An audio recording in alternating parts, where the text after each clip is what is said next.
Hey, folks, and welcome back to Glenn and Adrian's Rock Talk. Adrian, Hey. how's it going this week? Oh, it's going all right. Getting ready to do this episode. Hope Cheers by Ozzy Osbourne, the album. Ozzy, and also for me, Motorhead a little bit because it was nice to see that one of my favorite band leaders, Lemmy, co-wrote 4 of these songs. Yeah. So, Adrian, why don't you tell me a little bit about your history with this band because you've been a fan longer. Yeah, I've been a fan of Ozzy's for a long time. I think I got it about a year after the album was released. It's the first album with Lemmy co-writing songs, and the second album with Zakk Wylde on guitar. Yeah, that's cool. I was reading up on that a little bit myself. I guess the first album he was on was a couple years previous. No Rest for the Wicked. Yeah, okay. It's the first album he was on. Yeah, I had been fully aware of Ozzy's solo albums for the first 2. Actually, the first 3. I heard Bark at the Moon, but actually at that point I didn't think much of that particular record, and so I kind of lost interest for a while. And I was aware of this because it was a big hit. I didn't really listen to it much at the time. Listening to it now, I think it's a pretty worthy album. There were a lot of things on this album that reminded me of other influences that were around in the 80s and 90s. I also hear a little bit of influence of Lemmy himself. Oh, yeah. Yeah, I mean, the lyrics, some of the words you can hear Lemmy singing them. Oh yeah, totally. Yeah, I sat there reading the lyric sheets and like, oh yeah, this could have easily been a Motorhead song, maybe with some other music or something. But yeah, so anyway, that first song, Mr. Tinkertrain, it starts with this sinister toy piano part. It's kind of about child abuse, and Ozzy does not portray the main character in the song in a very good light at all, obviously. Right, that would be Mr. Tinkertrain. Mr. Tinkertrain. A very sick individual, and Ozzy describes the perp's abusiveness quite starkly. Yeah. Well, I haven't played this before, so I was hearing it fresh, and yeah, my first thought is, oh my lord, there's a pedophile on the loose. But I was hearing in the intro, the kids, if you listen, one of them's like, "Where are you?" and another one's like, "Who's that?" And it's like very disturbing. Like, oh, we lost. It is kind of disturbing. It starts with that toy piano part, which is pretty sinister and disturbing. And Mr. Tinkertrain is. It's an idea for a song. Don't want to meet. Yeah. Well, what's interesting to me is, Lemmy's album that year too. No, it was the next year. I think it was on Bastards. He had a song about pedophilia as well. Don't Let Daddy Kiss Me or something. Yeah, I've heard that. That's right. So it's funny that those happened pretty much at the same time. Maybe they had a conversation or something. But that's another album that I have on tape too. It's Bastards. Yeah, that's a great one, by the way. That's one of the really good. I mean, a lot of them are great, but that's a particularly good Motorhead album later on. Mm-hmm. But yeah, I also was listening to the guitars on this and thought it felt informed by, say, AC/DC a little bit. Absolutely. And other kind of influences from that time. And in fact, there's something I want to note about this album that I came to realize. It came out on September 17, 1991. And it's got that sound like a lot of the power metal bands had back then. And this song really does have a great driving thing going on there. And it introduces Zakk Wylde to us, to those of us who didn't hear the previous No Rest for the Wicked. And he sounds great. He's excellent. Yeah, that was, I think, the first album I've heard with Zakk on it, and it's pretty inspiring, actually, listening to the guitar and everything. And 1 week after this came out, Nevermind by Nirvana came out, which changed everything in the music business. Of course, they were kind of an unknown band at that point, so the album came out, and it's one of those very slow cook, type of releases where, I mean, people were noticing it, but they had only gone after these little tiny niches, like the the angry alternative kids, because they didn't have grunge as a term yet. And so only very slowly, like through college radio play and then, smaller stations, and then it started getting picked up. So it took about 4 months before it became a massive phenomenon. and took over everything. So Ozzy got this album out, in my opinion, just in the nick of time.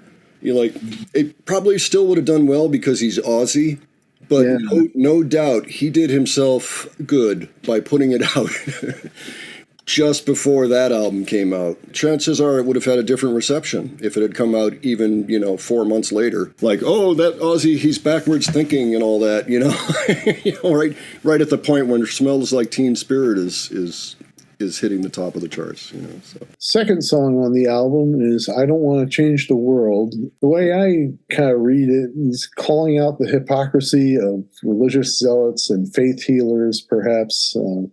The main message that I get from the lyrics is, don't impose your false morals on me since you are not superior anyway. There are lines like, tell me I'm a sinner, I got news for you. I spoke to God this morning and he don't like you. Yeah, standing at the cross, you can't bring me down. Don't try to teach me no original sin. I don't need your pity for the shape I'm in. Mm-hmm. So, yeah, I like that one, too. And as a matter of fact, this is one of the Lemmy tracks, one of the Lemmy written, where he wrote the lyrics, or a large portion of the lyrics. I'm not sure if it was the entire set, but I like this song a lot, actually. I think this is one of the highlights on the album.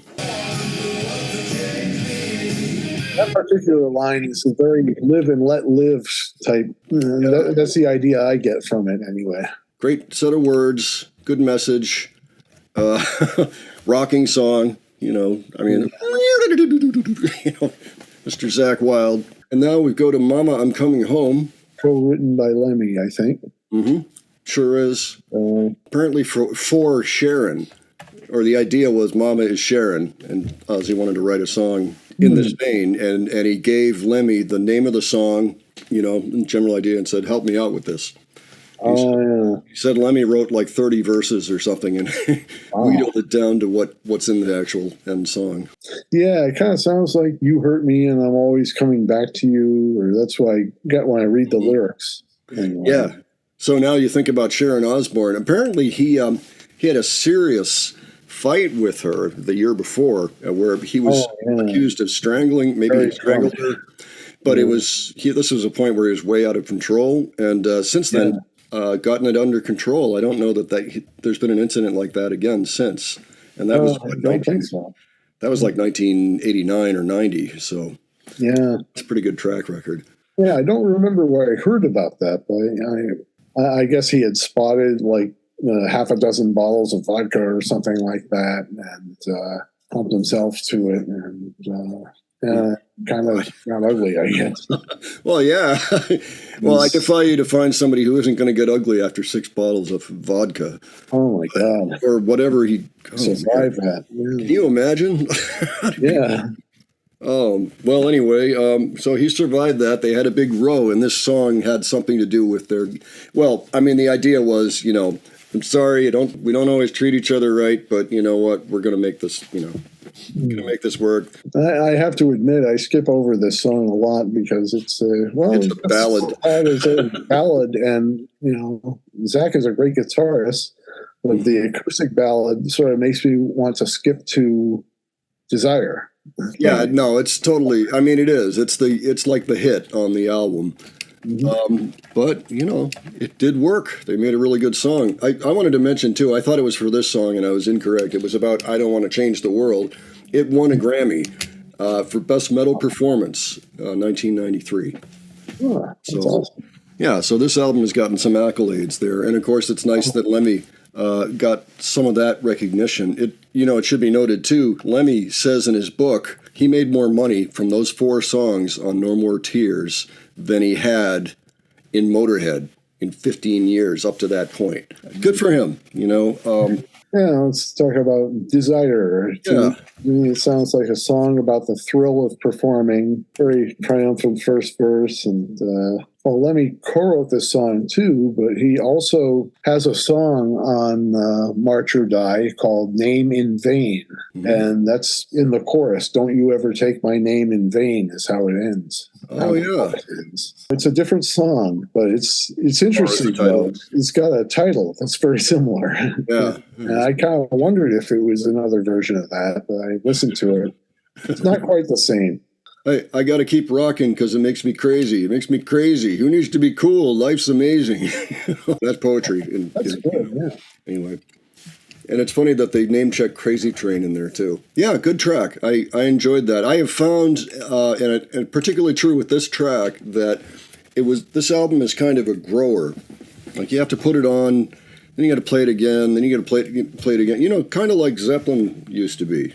I'm not putting this necessarily in the same category as a Zeppelin record, but it has that same, it gets better. It's like you buy a fruit that's not quite ripe at the grocery store and then it ripens on you. It's kind of the same thing there. So, because I told Adrian a few days ago, I'm like, this album's okay. I don't know, but even since then, I'm like, actually, this is a pretty nice album. I like this. Yeah, so that brings us to the big song, the big titles track. No More Tears. I say big because it's 7.5 minutes long. I hadn't really read the lyrics in depth until recently, and it sounds like it's about a killer who murders a woman and then falls in love with her, afterwards wants to move on and kill someone else. Yeah, it is about a killer. And that's kind of the idea. I think if you're dead, there's no more tears.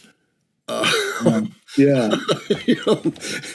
But also in the last verse, it's like, I've got to move on and make the most of the night. That's very compassionate of you, Ozzy. Should you give her a proper burial, or what is she going to do? Yeah. So, speaking of the grunge guys and Nirvana earlier, the bass line in this song is very distinct, and it comes from Mike Inez, who was in Alice in Chains at the start of Alice in Chains. I think he may be the second bass player. But he came in to audition for Ozzy, and that was just a riff. He's just messing around and played that riff, and Ozzy's like, "What is that? Wait!" And everybody in the studio contributed to the final song to make it happen, and it's pretty cool. I got to say, I would have been happy if it had stopped before the slow down and the big transition part. Like if it had stopped at about 4 minutes, that would have been cool with me. It seemed like it went a little long. That's all. It was produced very well. Oh, yeah, definitely. The video was definitely produced very well. The woman in an empty room, she's sitting in a chair, she's crying. Eventually, the water rises and goes over her head. Sounds very Aussie. Yeah, it's pretty cool. I do like the track, though. But yeah, it wouldn't bother me if it were a little shorter. The next song is called S.I.N. A lot of people believe stands for Shadows in the Night. That includes me. I believe that's what it stands for as well. Just the impression I get is that it sounds like the subject is like suffering hallucinations and drives him nuts and contemplating suicide. I don't think it actually happens in the song, but he's thinking about it. Yeah. I've got one of the, I've got the CD right here, and I was checking the liner notes because online it actually has another subtitle to it. Oh. What was it? What is it? Won't Be Coming Home. Ozzy has a lot of songs that are like abbreviated. They just have the initials of the words in the title. Anyway, this next song is the big one. We showed a video about it earlier. Oh yeah, Hellraiser. Oh yeah, that was quite a video. That was awesome.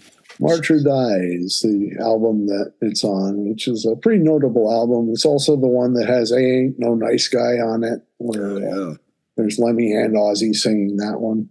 Hellraiser is a great song.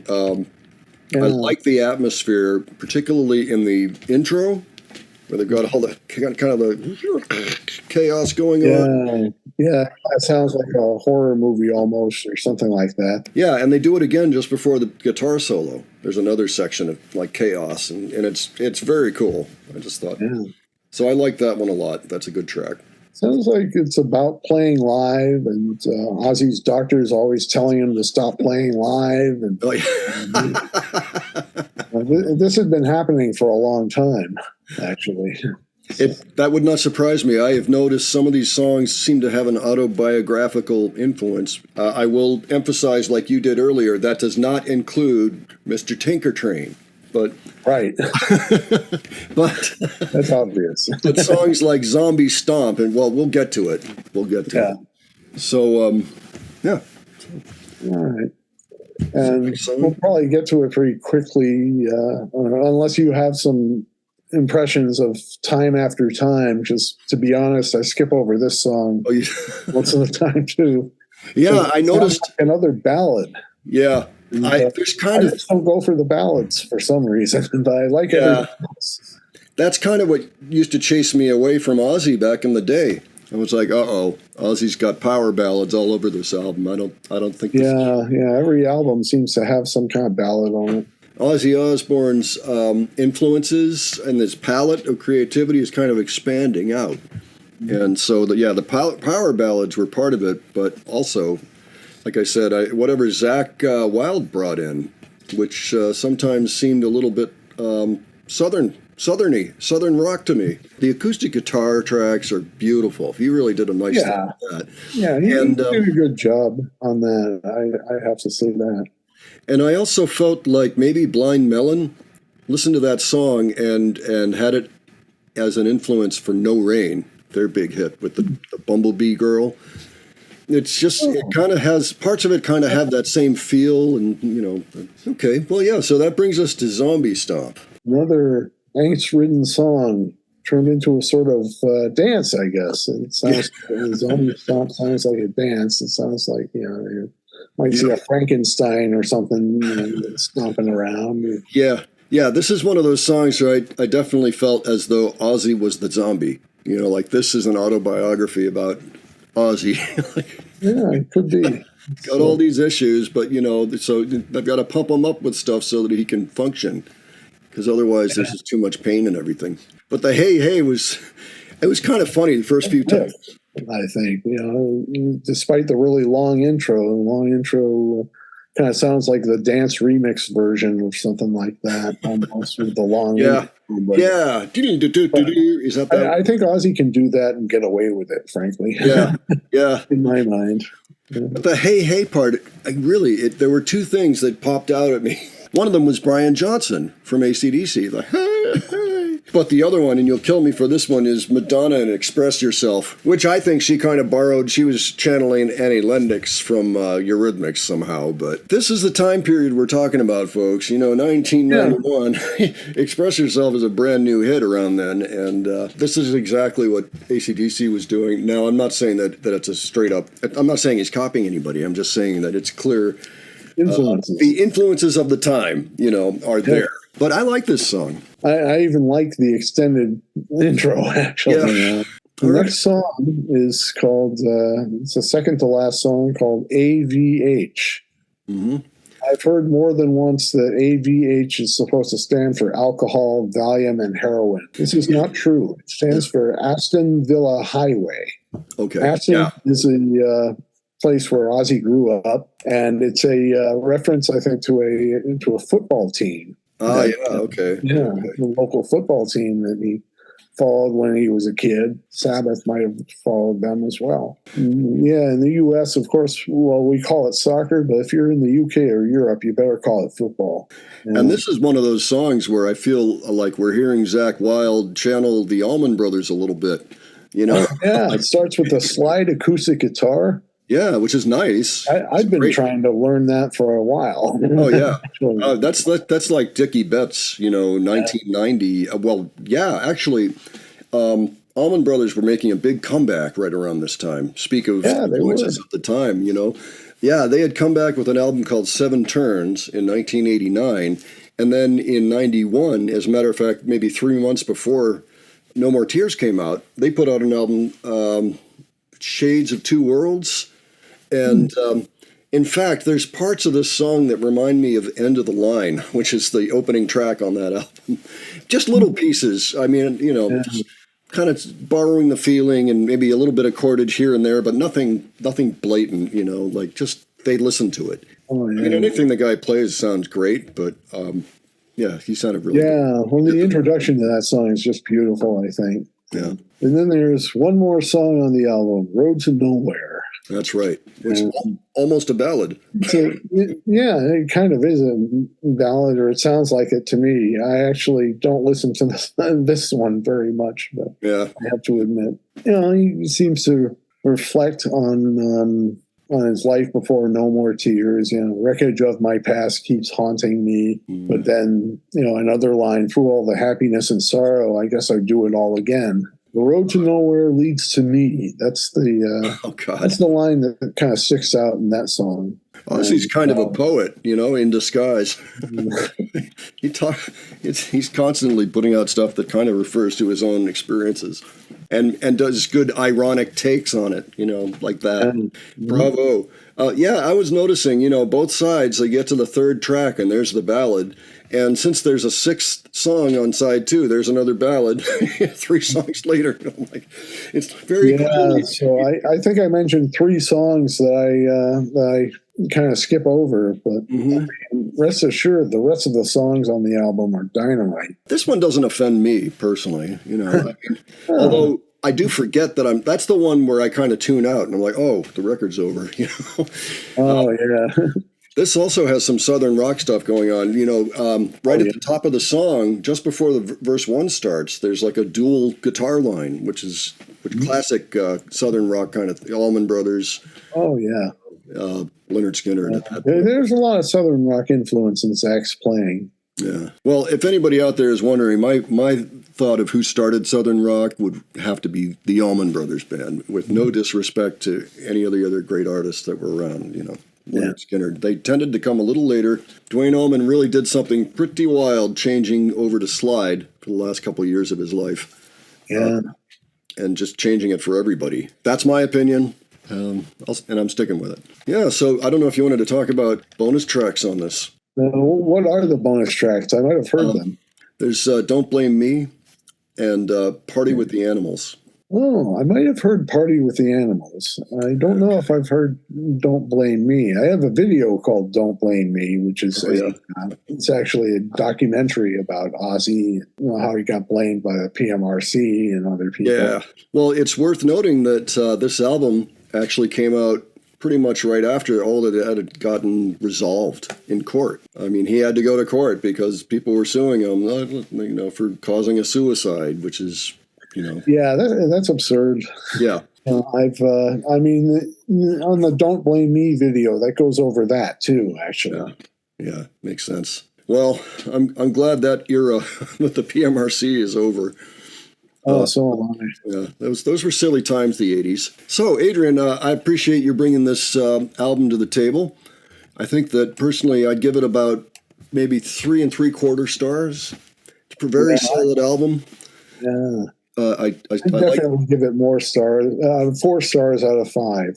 Okay, I may very well up my rating as time goes on because my opinion on the record has gotten better even over the last few days.